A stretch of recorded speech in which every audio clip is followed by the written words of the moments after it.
Today, we're starting our discussion with the very first chapter in our science textbook, which is Chemical Reactions and Equations. This is a comparatively easy chapter which deals with two sections. First one is about the chemical reactions and second is about the balancing of the chemical equations. Usually 1 to 2 questions are expected every year from this chapter. One question can be surely based on balancing of the chemical equation and another can be based on the types of chemical reactions. So it's a very important chapter and one of the fundamental chapters of chemistry. So without any time delay, let's start with this chapter. So first of all, before we begin with the chapter, let us discuss a very fundamental thing, that is the basic changes that is happening around us. So if I look at the changes that is happening around us, it can be classified into two categories. The first type of change is known as the physical changes and the second one is known as the chemical changes. Now what is the difference between a physical change and a chemical change? Physical changes are Physical changes are reversible in nature. For example, ice getting converted into water. Now water can convert back into ice as well. So this is a reversible change. On the other hand, chemical reactions are irreversible. Like burning of a paper. So if we burn a paper, we get ash. But this ash cannot be converted back into a paper. So that is going to be a chemical reaction or it is an irreversible reaction. So if we look at some of the common examples that we see around us, like if you are keeping the milk at room temperature during summers, we know that it will sour due to the action of the bacteria and oxygen. It will get sour. That means its taste will change and its texture will change. If we keep an iron tava or a pan or a nail, if it is left exposed to the humid atmosphere, then there is formation of rust. There is change in color. Now, the grapes get fermented. It results in the change in its texture. Food getting cooked. This is again a reaction, right? It's again a chemical change. It's an irreversible change. Another one is digestion. Digestion is the breakdown of the food molecules. So even that can be considered as a chemical change because it is breakdown and the simpler molecules cannot get converted back into the food. Even respiration. Respiration is the breakdown of glucose in our body. So glucose is getting converted into carbon dioxide and water. And this carbon dioxide and water cannot convert back into glucose. So this is again an irreversible reaction. So all these irreversible changes that is occurring around us are considered as chemical changes. And whenever a chemical change is occurring, we can say that a chemical reaction has taken place over there. So chemical change is nothing but a chemical reaction. But how do we characterize or how do we conclude that a chemical reaction has taken place or not? There are a group of group of characters which decide whether a chemical reaction has taken place or not. The first characteristic is that there is a change in its state, like solid converting into liquid or even to gas and so on. Like if I take the case of burning of camphor, camphor is a solid substance and on burning it get converted into black colored gas. So there is a change in state happening in that case. In some cases what can happen, there can be a change in color. So let me take one experiment to explain this. This is an experiment from NCERT, activity number 1.2, where we are supposed to take some lead nitrate in a test tube. So lead nitrate is having a formula of PbNO3. To this PbNO3, we are adding a little bit of potassium iodide solution. This potassium iodide solution is a colorless solution and PbNO3 is also a colorless solution. But when I'm adding this into the test tube, what happens is that there is a reaction between these two elements, these two compounds, and it results in the formation of lead iodide and potassium nitrate. Now this lead iodide is yellow in color. So the colorless solution now changes to yellow color. So another observation that we can make about the chemical reaction is change in its color. So that is the second observation, that is change in color. Next, change in state can be observed when we are burning a magnesium ribbon. Now magnesium ribbon is something like this. This magnesium ribbon always have a coating with magnesium oxide, because this magnesium ribbon will be exposed to the atmosphere and the oxygen will form a coating or a film on the surface of the magnesium ribbon, and that is the coating of magnesium oxide. And of course magnesium oxide cannot further react with oxygen. This reaction can never happen. So if we are not removing this coating of magnesium oxide, the burning of magnesium ribbon does not happen. So to avoid that, we are rubbing it using a sandpaper. We have to clean the magnesium ribbon using a sandpaper. So after cleaning, now we don't have this coating of magnesium oxide, so we can burn this using a Bunsen burner, or we can use a spirit lamp. After burning, what happens is that it will form a dazzling white flame, and also it will form an ash. This is the ash that is obtained, and this ash is consisting of magnesium oxide. So we got an ash of magnesium oxide precipitated in the watch glass. So we can see that there is a change in state. Initially it was solid, now it got converted into ash. It's a powdery solid, right? So there can be a change in state happening over here.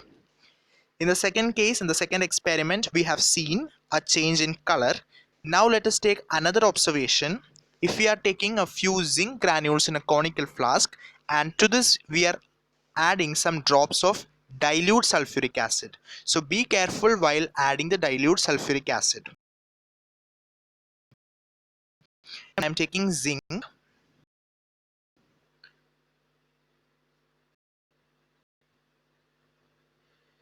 So let me write it down. Zinc plus HCl. It will react to give a salt with zinc chloride and Cl2 plus hydrogen gas is also evolved out. So you can see the gas that is coming out from this mixture. So another important observation that we can make about a chemical reaction is evolution of a gas. So we have seen three different observations so far. The first one was the change in state, second one was the change in color, third one is the evolution of a gas. In some reactions we can also see a change in temperature. So even that can be considered as one of the parameters to decide whether a chemical reaction has happened or not. So as we observe the various changes around us, we can see that a large number of chemical reactions are taking place around us. So this chapter is all about the various types of chemical reactions and also the symbolic representation of these chemical reactions. So let's start with this symbolic representation. So this was the first experiment that we have seen, that is burning of magnesium ribbon. So when we are burning something, burning is actually a reaction with oxygen. So when we are burning magnesium, we are actually reacting magnesium with oxygen. So when I am reacting magnesium with oxygen, that results in formation of magnesium oxide. Now magnesium is having a charge of +2 and oxide is having a charge of -2. So if I do the cross multiplication that we have studied in class 9th, I will be getting the formula of magnesium oxide as MgO. So this is going to be my symbolic representation. So this is how we represent a chemical reaction symbolically. Now in this particular reaction, the species which is written on the left hand side of the arrow is known as the reactant. So this is known as the reactant, which are the substances that is taking part in reaction. And whichever part we are writing after the arrow is known as the product. So this magnesium oxide is acting as the product in this particular case. And the arrowhead, this is known as the arrowhead. This arrowhead determines the direction in which this reaction is occurring, whether it is from forward direction or whether it is in backward direction. So now what is happening, this is moving in the forward direction. If the arrowhead was showing in the opposite direction, that is if I am drawing it like this, then we can say it is in the reverse direction. So that is how we are determining the direction of a reaction. So this is the explanation for that. The substances that undergo a chemical reactions, that is magnesium and oxygen, are considered as the reactants. The new substance, that is magnesium oxide, formed during the reaction is known as the product. The word equation shows change of reactants to products through an arrow placed between them. The reactants are written on the left hand side with a plus sign between them. Similarly, the products are written on the right hand side with a plus sign between them.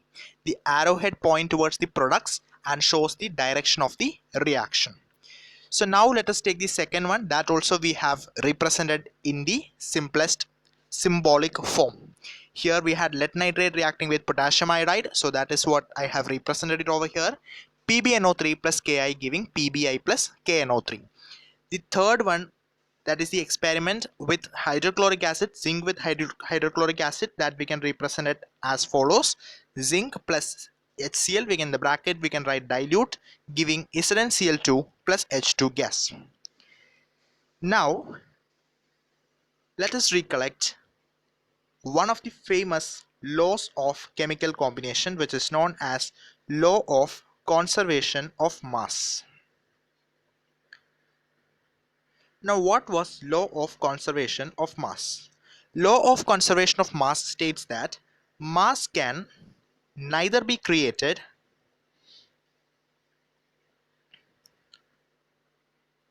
nor destroyed in a chemical reaction.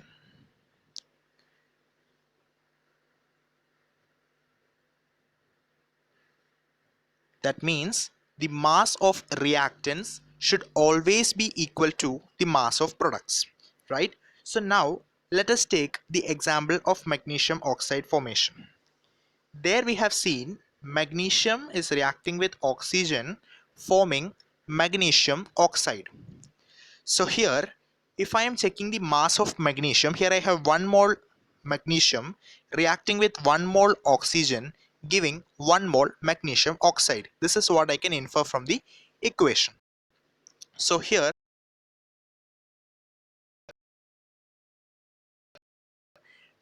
so currently I am having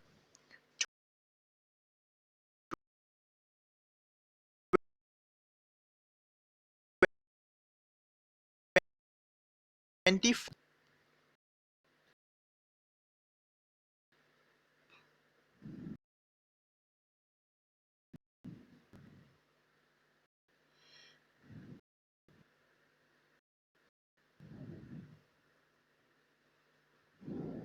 Yes, we have 24 gram of magnesium, and mass of oxygen here is going to be 16 into 2, that is equal to 32 gram. So we have 24 gram of magnesium and 32 gram of oxygen. So what is going to be the net mass of the reactants? The net mass of the reactant is going to be 56 gram. So I'll write it over here. It is 56 gram. Now let me take the mass of the product. Mass of product is 24 from magnesium and 16 from oxygen. So total is coming out to be 40 gram. So according to the equation, if you are finding the mass of reactants and products, we can see that the mass of reactant is much greater than the mass of products. So in that particular case, we can see that the law of conservation of mass does not hold true. Well, that is practically incorrect, because for every chemical reaction the law of conservation of mass holds true, but here it is not following because our equation is not correct. Equation is not correct means the equation that we have written over here is not a balanced equation. So in order to ensure that every reaction follows law of conservation of mass, we have to make sure that the reaction is balanced. So that is what we are going to study, that is balancing of chemical equation.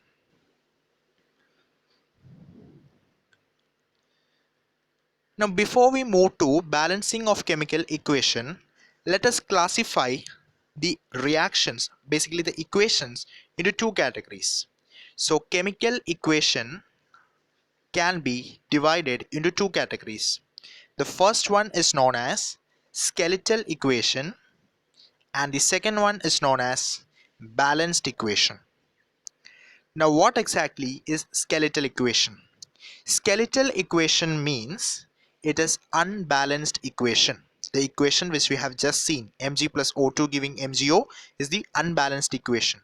If we are balancing it, we are getting the balanced equation. So let us see how to balance the equation. In balancing, we are just ensuring that the number of species on the right hand side of the equation is equal to the number of species on the left hand side. So let us take the example, magnesium plus oxygen giving magnesium oxide. Here magnesium is 1 and here also magnesium is 1. But if I look at the oxygen, here it is 2, but here it is 1.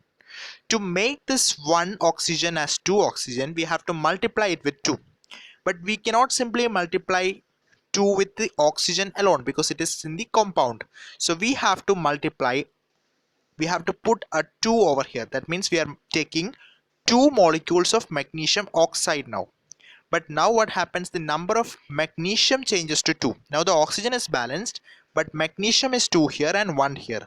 So to make this 2, we have to multiply this with 2 and put a 2 over here. So now everything is balanced, right? So this is the balanced equation for Mg plus O2 giving MgO. We have to put a 2 to the magnesium and 2 to MgO. Let us understand this balancing with the help of different examples. Here is another example. Zinc plus H2SO4 giving HNSO4 plus H2. Here zinc is 1, here also it is 1. H2, H2, it is also balanced. SS and 4 oxygen, 4 oxygen. So this equation is a completely balanced equation. We don't have to do anything. This is going to follow law of conservation of mass directly. We don't have to do anything to this equation so as to obey, right? Now let us take another example. Is this a balanced equation? Let us see. Here the number of iron is 1, but here we can see the number of iron molecules is 3. That means this is going to be an unbalanced equation or a skeletal equation. So how to balance this equation? First of all, always follow a definite order. And what is that order? It is atom, oxygen, hydrogen and carbon. This is the general order which you can follow for balancing of atoms. First, balance the atom other than oxygen, hydrogen and carbon. Then go for balancing oxygen, then go for balancing hydrogen and then go for balancing carbon. This is a trick for solving the balancing type of questions. Usually this trick holds true, but sometimes it fails, but usually it holds true. So let us follow this particular trick. First of all, we are going to take atom. Here it is 1 iron atom and here it is 3 iron atom. So we are going to balance this iron atom by multiplying this side with a 3. Now iron is balanced. Next let us take oxygen. Here oxygen is 4 and here oxygen is 1. So let us put a 4 over here. Now what is the number of hydrogen? Here the number of hydrogen is coming out to be 8 and here it is 2. So this we have to multiply with a 4 and this is going to be the balanced equation now. So I'll write that equation down. 3Fe plus 4H2O giving Fe3O4 plus 4H2. So here we can see that there is 3 iron here and 3 iron here. So iron is balanced. Now 8 hydrogen is here and 8 hydrogen is here, so that is also balanced. 4 oxygen here and 4 oxygen here, so that is also balanced. So this is going to be our required balanced equation. Now although we have balanced the equation is not yet accurate or correct, because the last step is writing the symbols of physical states. Now physical state can be 4 types. It can be either a solid, it can exist as a liquid, it can be an aqueous state as well, or it can be a gas. If it is a solid, we will put S inside a bracket. If it is a liquid, we will put L inside a bracket. If it is aqueous, we will put AQ inside a bracket. And if it is a gas, we will put a G inside a bracket. So here in this equation, iron is a solid, so we will put S. H2O is a liquid, sorry, H2O is taken as steam, so it is a gas, that is why we are putting a G. And Fe3O4, which is known as the magnetite of iron, that is a solid, so that is S. And hydrogen is liberated out as a gas, so that is why we are putting it as a G. So this is the most accurate way of representing a chemical reaction. Now our equation is complete. So this was the fundamental of balancing of chemical reaction. Now in some chemical reaction we will apply, or we will just substitute the condition of temperature, pressure, catalyst, etc. on the top of the arrow as follows. For example, the reaction of carbon monoxide with hydrogen will happen only at 340 atmosphere. So that condition of pressure should be mentioned above the arrow. Similarly, this is the equation for photosynthesis. So photosynthesis occurs only when sunlight and chlorophyll is present. So we have to mention that sunlight and chlorophyll on the arrow, so as to ensure that there is a complete crystal clear representation of the reaction.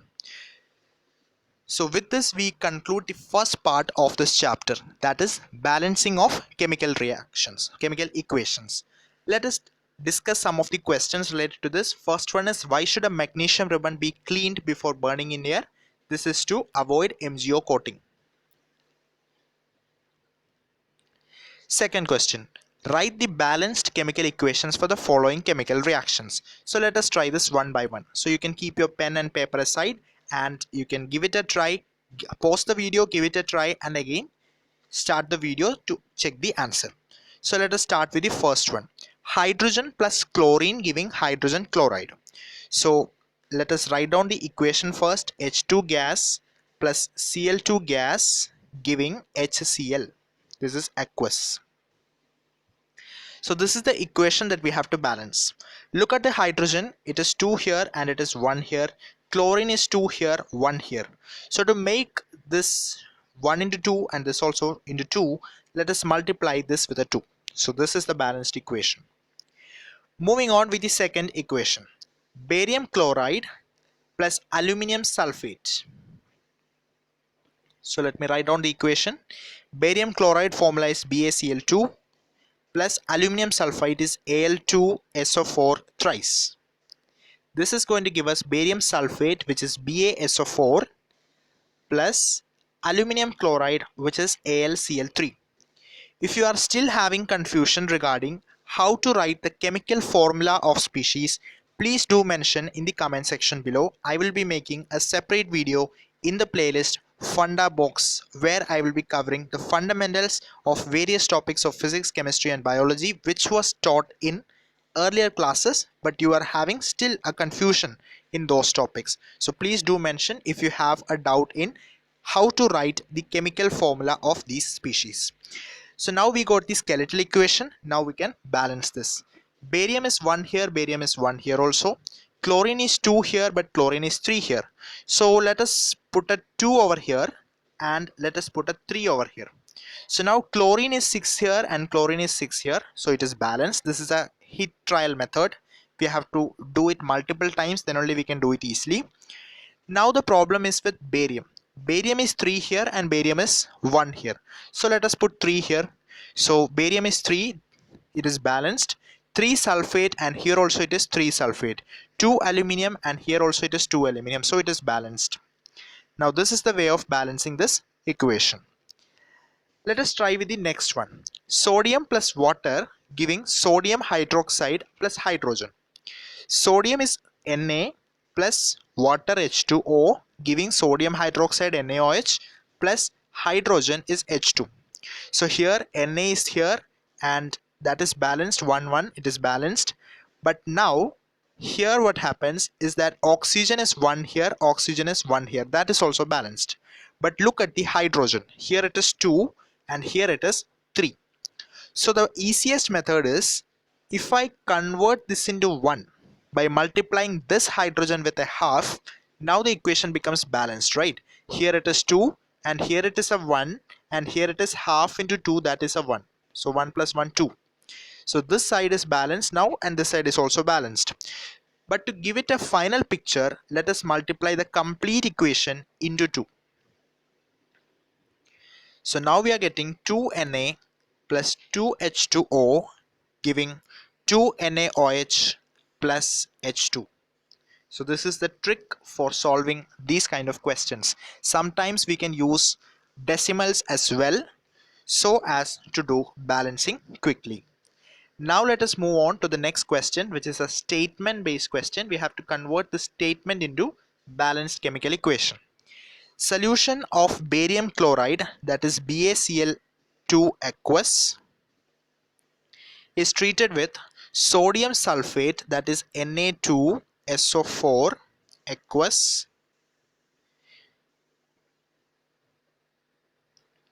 insoluble barium sulfate, that is BaSO4, and that is a solid. Insoluble means it is a solid. And solution of sodium chloride, that is NaCl aqueous. So how to balance this? Barium is 1 here, barium is 1 here, so it is balanced. Chlorine is 2, here it is 1, so let us put a 2 over here. And here sodium is 2, here sodium is 2, that is also balanced. SO4 1 here, SO4 1 here, so that is balanced now. Moving on with the last question. Sodium hydroxide solution, that is NaOH. It is given sodium hydroxide solution. Since it is given solution, we have to put aqueous here. That is reacting with hydrochloric acid solution. That means HCl aqueous, giving us sodium chloride solution. So it is NaCl aqueous plus water, and water is a liquid here. So here we have NaOH, sodium 1, so it is balanced. Cl1, it is also balanced. And here we have one hydrogen here, one hydrogen here, so total 2 hydrogen in the reactant side, 2 hydrogen in the product side, that is also balanced. And one oxygen here, one oxygen here, that is also balanced. That means overall equation is balanced. We don't have to do anything for this equation. We just have to write the equation. It is already a balanced equation. So these 4 were skeletal equation, the first 4, and that we have balanced. And this one was a balanced equation. We did not have to balance that particular equation. So with this we conclude the first topic, that is balancing of chemical equations. If this topic is still unclear for you, we will be solving more questions in the next session.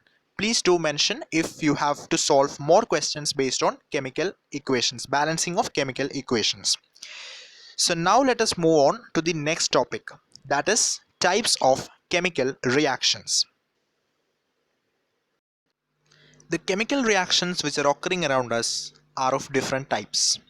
We have combination reaction, decomposition reaction, displacement reaction, double displacement reaction, oxidation reactions, reduction reactions, redox reactions, disproportionation reactions, exothermic reactions, endothermic reactions, and so on.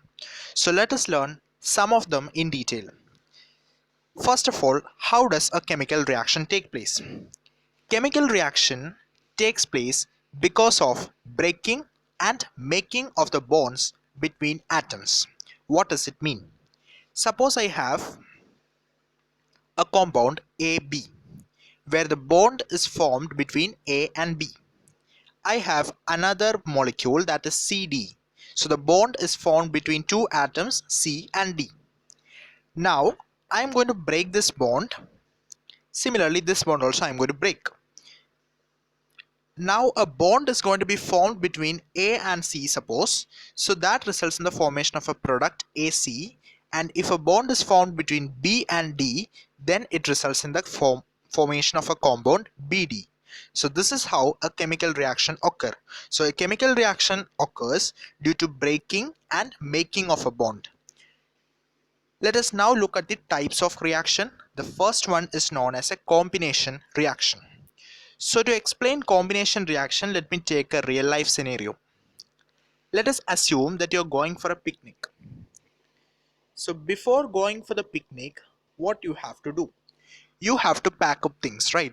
So you have to search for food, you need medicine, you need clothes, you need other accessories, you need tickets, right? All these things are needed.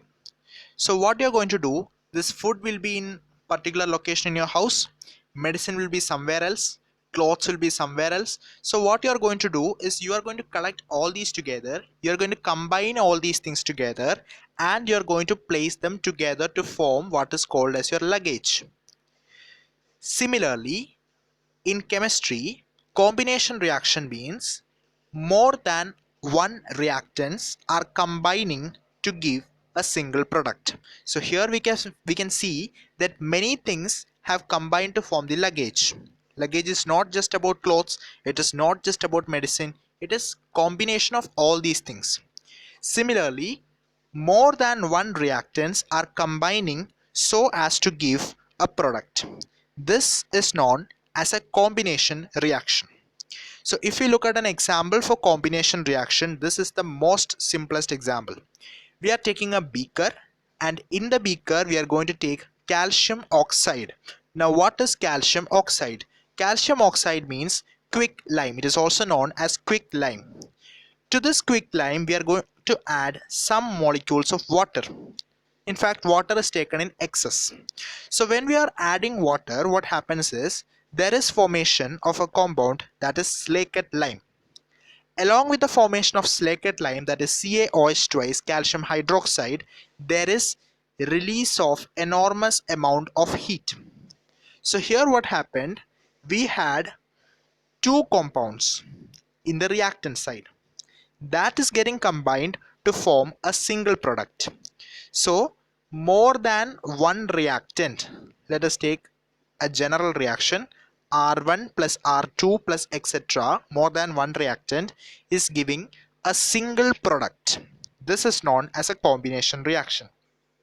And here we can see that enormous amount of heat is also released out.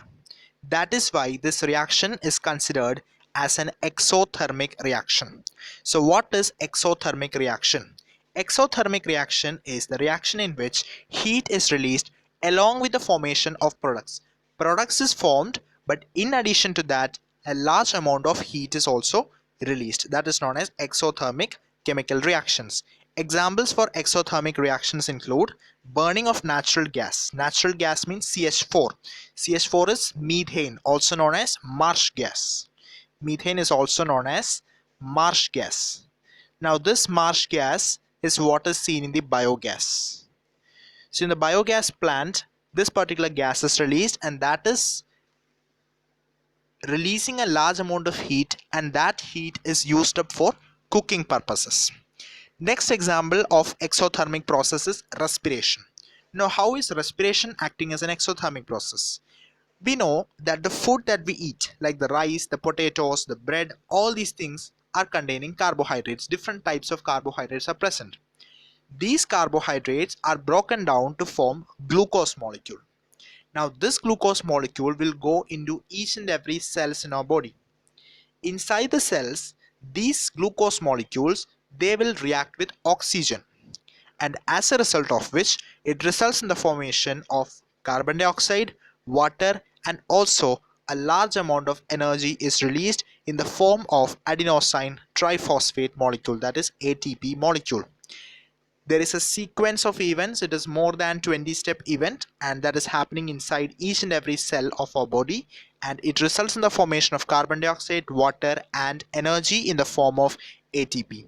So since there is release of energy, we can say it is an exothermic process. So once again, come to the definition of the exothermic process. Exothermic process is the reaction in which energy is released along with the formation of products. So better to use energy, not heat. Here it's better to use energy because in some cases light can be produced, in some cases heat can be produced, in some cases ATP can be produced. So different kinds of molecule can be produced as a result of exothermic chemical reactions. So better term is energy over here instead of heat. So we have discussed about the types of exothermic reactions, and we have also seen one of the most common example for combination reaction, that was the slaked lime example. Now after learning about the slaked lime, let us look at the application of slaked lime. We are going to take calcium oxide. This calcium oxide is mixed with water, and immediately after mixing we are going to apply it on the walls. We are going to do whitewashing. When we apply this on the walls, what happens is after 1 to 2 days it will form calcium hydroxide. This calcium hydroxide reacts with carbon dioxide. So when it is reacting with carbon dioxide, it results in the formation of calcium carbonate. This calcium carbonate is responsible for the shiny finishing in the walls. And this calcium carbonate is same as the formula for marble. So that is an important point to note. Calcium carbonate, that is CaCO3, is the component of whitewash and also the component of marble. And these steps are very important. Calcium oxide is very important because it is used in whitewashing. There is a question in NCERT. This is a question. A solution of a substance X is used for whitewashing. A solution of a substance X. That means we have to find what is X. X is going to be calcium oxide. Now there is a tendency that students may write calcium hydroxide. This is wrong. Reason is because they have asked a solution of a substance X. So here X is asked, not the name of the solution. If the question was name the solution and write its formula, then I will say the solution is going to be calcium hydroxide and the formula is CaOH twice. But here the substance is asked and not the solution, so the answer should be CaO. They are also asking us to write the name of the substance. CaO is known as quicklime. And second step is write the reaction of the substance X named in the first question with water. So reaction with water is CaO plus H2O giving CaOH twice. This is known as quicklime and this is known as slaked lime. So please read this question carefully. This is a little tricky question. Moving forward with the second type of reaction. Before that, another example of exothermic reaction is mentioned over here. Decomposition of vegetable matter into compost. Even that is an example of exothermic reaction. And if you would recollect the first activity, that is magnesium reacting with oxygen forming magnesium oxide, we can see that this particular reaction is also a type of combination reaction, because here we have more than one product. That is, two reactants are there. Two reactants are giving a single product. So that is again a combination reaction. So I hope now the combination reaction is clear for you. It is a type of reaction in which more than one reactant is reacting to give a single product. Example, calcium oxide plus water giving calcium hydroxide, magnesium plus oxygen giving magnesium oxide, and so on. Next one is known as decomposition reaction. Now what is decomposition reaction? So let us take the same example of luggage. Now when you reach the tour destination, you have your luggage with you. When you reach the room, you are going to split the luggage.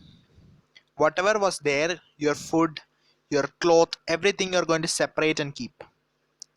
Your medicine, accessories, everything you are going to keep separate. Now you are going to do a decomposition reaction. So in decomposition reaction, you have one reactant giving more than one product. This is known as decomposition reaction. So let me give a general equation for a decomposition reaction.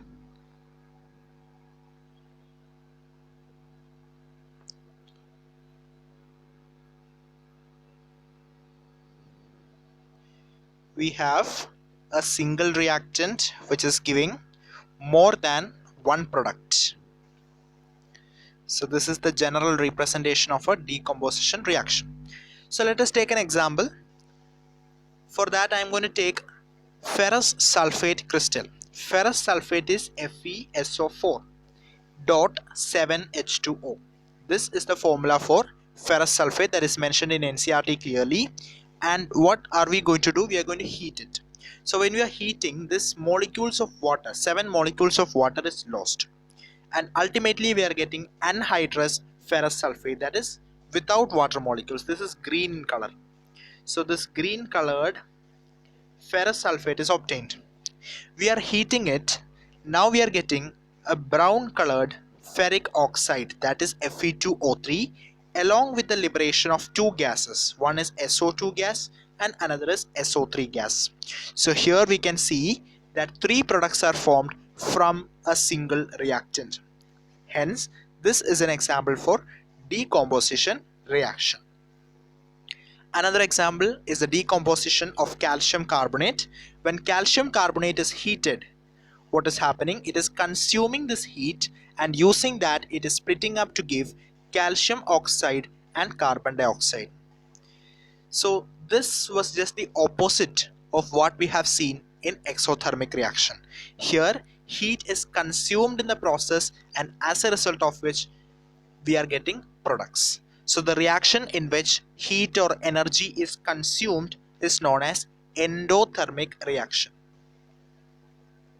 And if endothermic reaction is carried out using heat, then it is known as thermal decomposition.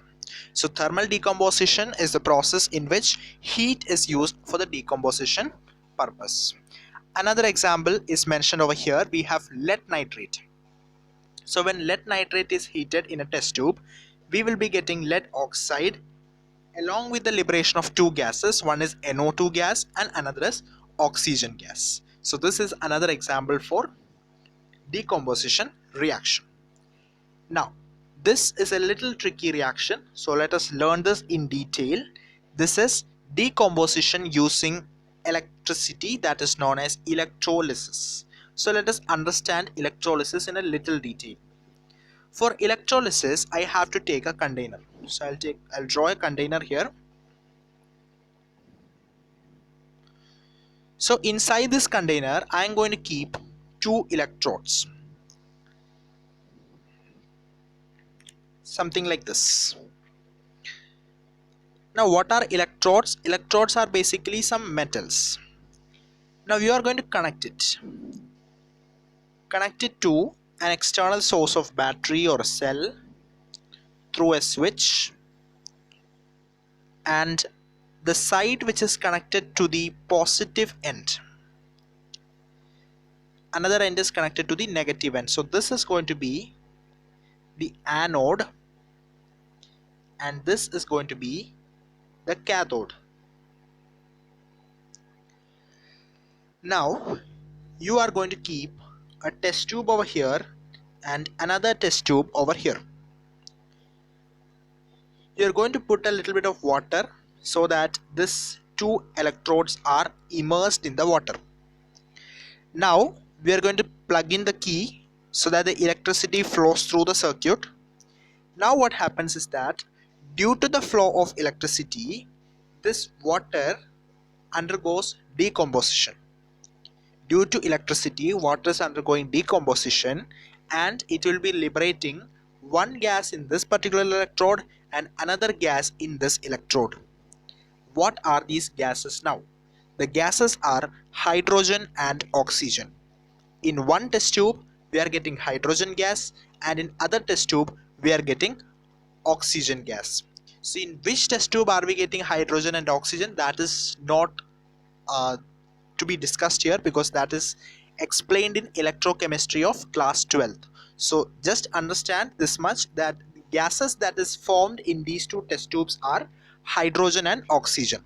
So this is the reaction that is happening. H2O undergoes electrolysis. So this is just a symbol to show electrolysis, giving us hydrogen and oxygen. Both of these are gases and this one was a liquid. So here we have one reactant and that is giving us 2 product. So that is again a simple decomposition reaction. So we have seen decomposition using heat, that was known as thermal decomposition, that was of calcium carbonate. Another one with the help of electricity, that is of water. And now we are going to look at the third type of decomposition, that is with the help of light. So using light, silver chloride decomposes to form silver plus chlorine gas. This is a reaction. Another one, silver bromide reacting with sunlight giving silver plus Br2. And this particular reaction is used for black and white photography. This is important. Decomposition using light is important because it is used in black and white photography. Now this type of reaction in which energy is consumed, energy is used for the formation of products, is known as endothermic reaction. That is just the opposite of exothermic processes. So that is about the second type of reaction, which is decomposition reaction. Now let us talk about the third one, which is displacement reaction. This is a very important reaction. So let's start with it. So let me give a definition for this first. Displacement reaction is the reaction in which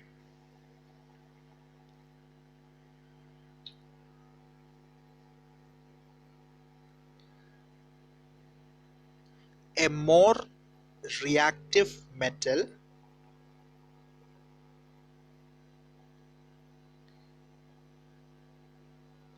displaces a less reactive metal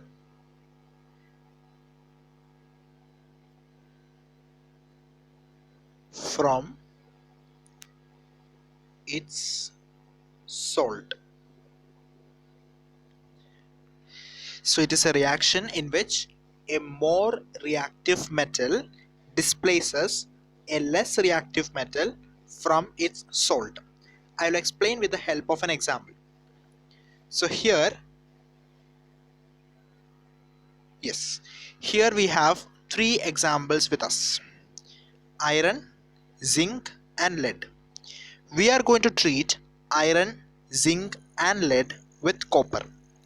Now what determines this reactivity is a series which is known as reactivity series. We will study this series in detail in the third chapter, that is metals and nonmetals. As of now, just understand that zinc is the most reactive, then comes iron, then comes lead and then comes copper. So this is the reactivity order. This is having the maximum reactivity and this is having the minimum reactivity among the four. So if I have zinc and I am reacting this zinc with iron sulfate, if I am treating zinc with iron sulfate, then what happens is zinc is more reactive. So that is going to convert into zinc sulfate and iron is removed out. This is known as displacement of the metal from its salt. That is known as displacement reaction. Whereas if I carry out the opposite process means I have zinc sulfate and I am reacting it with iron. Since the reactivity of iron is lesser as compared to zinc, it cannot displace zinc from its salt, as a result of which there is no reaction. Similarly, let me take another example. Another example is lead sulfate plus zinc. Here we will be getting zinc sulfate plus lead, but instead of zinc, if I am using copper, reactivity of copper is less than that of lead, as a result of which there will be no reaction. So I hope you are getting the basics of this particular type of reaction. So let me take this experiment to explain this. Here we are taking a test tube and this is our copper sulfate solution. You can see it's a blue colored solution, and into this copper sulfate solution you are dipping an iron nail. So when we are placing iron nail, what happens? This is Fe and this is CuSO4. Which is more reactive? Iron is more reactive. So that is going to displace copper and it will result in the formation of FeSO4 plus Cu. So the solution will turn colorless because FeSO4 is a colorless solution. Similarly, another example is this one. Here I have an iron nail, and when the iron nail is taken out from the copper sulfate solution, you can see its color got changed. You can see that the color changed from colorless to this one. because of the coating of FeSO4. These are some of the common reactions. Zinc plus CuSO4, which is more reactive, zinc is more reactive. That is why there is formation of zinc sulfate. If I am taking Pb plus CuCl2, Pb is more reactive than Cu, as a result of which PbCl2 is formed and Cu is eliminated. So considering all these reactions, I gave you that list. The list is most reactive is zinc,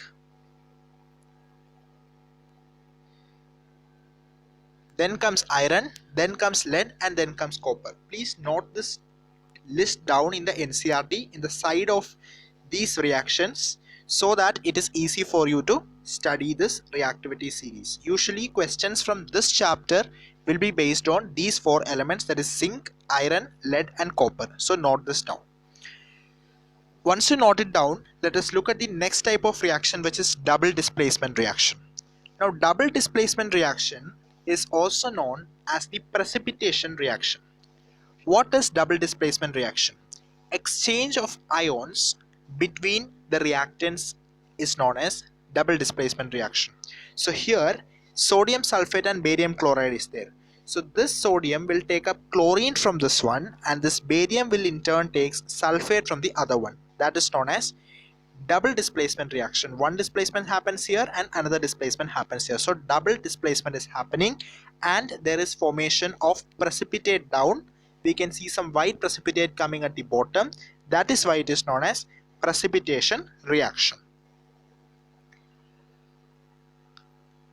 Next type of reaction is known as oxidation and reduction reaction. Oxidation means it is the gain of oxygen or loss of hydrogen. Gain of oxygen or loss of hydrogen is known as oxidation reduction. Whereas reduction reaction means there is gain of hydrogen or loss of oxygen. Example, if I take in a china dish, I am going to take some copper powder. So to this copper powder I am going to heat using a Bunsen burner. So what happens is copper is reacting with oxygen forming copper oxide. So here copper is gaining oxygen, that is why this process is oxidation. Now if I am treating this copper oxide with hydrogen, what happens is there is formation of copper and water. So from copper oxide, copper is formed, that is it is losing oxygen. That is why this reaction is considered as a reduction reaction. As you can see over here, copper oxide is converting into copper, so this is a reduction reaction. Whereas hydrogen is getting oxygen, so this is undergoing oxidation. So in this reaction, both oxidation and reduction happens simultaneously. Since there is simultaneous oxidation and reduction happening, hence it is known as redox reaction or reduction oxidation reaction, abbreviated as redox reaction. Another example is that of zinc oxide plus carbon.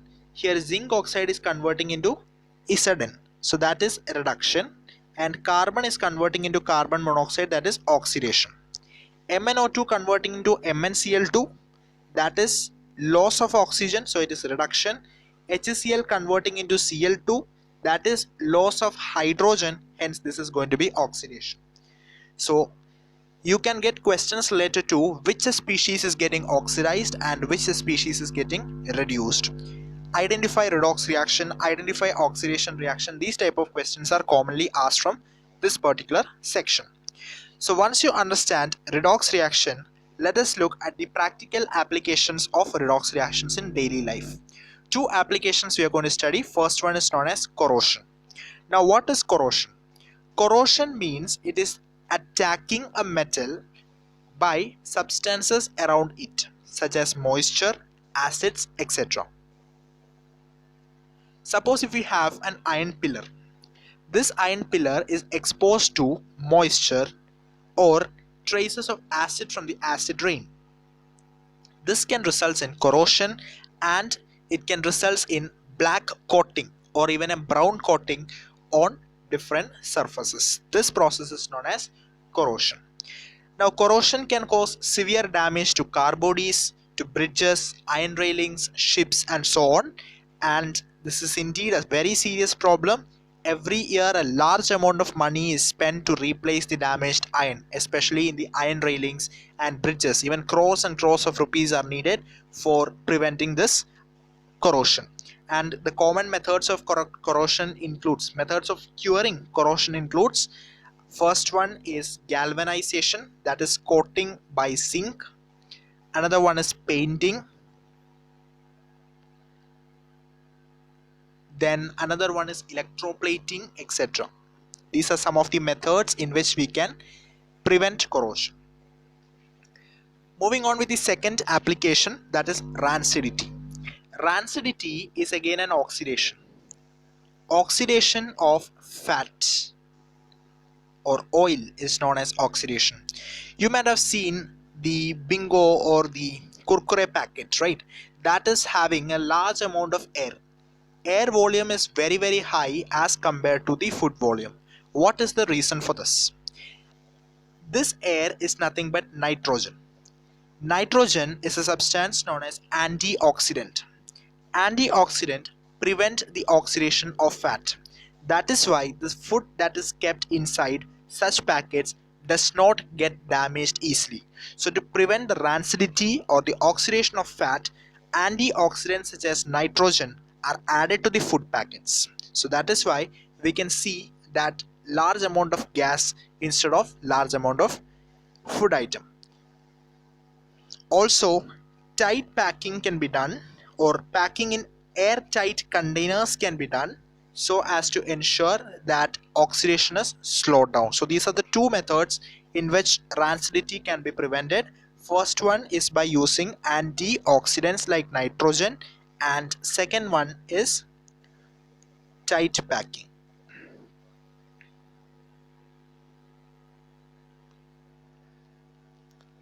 Moving on to the questions. Why does the color of copper sulfate solution change when an iron nail is dipped in it? So here we have to explain about displacement reaction in detail. First of all, let us write down the equation: copper sulfate plus iron giving iron sulfate plus copper. We have to write this equation and then we have to define this equation in detail. Since iron is more reactive than copper, it will replace this copper from its salt solution and it results in the formation of FeSO4. This formation of FeSO4 is responsible for the change in its color. Give an example for double displacement reaction other than the one which is given in activity 1.10. Okay, so here we can take two salts like NaCl treated with barium sulfate. So there is exchange of ion and there is Na2SO4 plus BaCl2. Identify the substance that are oxidized and the substance that are reduced in the following reaction. Here sodium is getting oxidized and here copper oxide is getting reduced, hydrogen is getting oxidized. So this is oxidized, this is reduced, and this is oxidized. So that is about the questions inside the textbook. We have discussed nearly 10 to 12 questions. And moving on to the summary of this chapter. First topic that we discussed was the chemical equation. That is the symbolic representation of a chemical reaction. Chemical equation is balanced so that the number of atoms of each type involved in a chemical reaction are the same on the reactant and the product side of the equation. Equations must be balanced so as to ensure that it is obeying the law of conservation of mass. In combination reaction, two or more substances combine to form a single substance. That's what I told. R1 plus R2 plus etc. giving a single product P. Decomposition reaction are opposite to the combination reaction. In decomposition reaction, a single substrate that is giving multiple products. Reactions in which heat is given out, that is are giving P plus delta. Delta means heat. That is known as exothermic reactions. And the reactions in which heat is absorbed, that is R plus delta gives P, that is known as endothermic reactions. When an element displaces another element from a compound, displacement reaction occurs. So here we can write a general equation for displacement reaction. So you can note it down. Displacement reaction M plus PQ giving MQ plus P, where M is more reactive metal, P is less reactive metal, and this Q is salt anion. Anion means negative charge species. So this is the general reaction which you can write for displacement reaction. Next, double displacement reaction. Two different atoms or groups of atoms are exchanged in double displacement reaction. So here we can write AB plus CD giving AC plus BD. This is a double displacement reaction. Precipitation reaction produce insoluble salts, and that is nothing but double displacement reaction.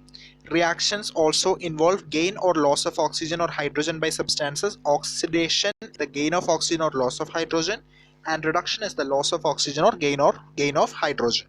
And if both of these reactions are happening simultaneously, then it is known as a redox reaction. So with this we are concluding the first chapter, that is chemical reactions and equation. As you would recollect, this chapter had two parts, so let me just make up a quick revision. Chemical reactions and equation. First part dealt with the equation, where we discussed about the law of conservation of mass and also about the balancing part. And in the second part we have discussed about the type of reaction, where we have discussed about the combination, decomposition, displacement, double displacement, redox reaction. Also we have studied about rancidity and corrosion, which are the applications of redox reaction. The questions can be based on rancidity, corrosion, or it can be based on the applications of displacement reaction, decomposition reaction. Decomposition is the most important topic from which a large number of questions have appeared in the past years. So I hope you have understood the chapter, and you can get the chapter wise handwritten note of this particular chapter in the description box given below. You can download it and you can learn it at your own pace, and all your doubts and queries can be put in the comment section below. Also you can answer them in the Telegram channel. The link is provided below. So I hope you understood this chapter. So if you have liked this video, please do like, share and subscribe to the channel, and see you again in the next lecture. Thank you.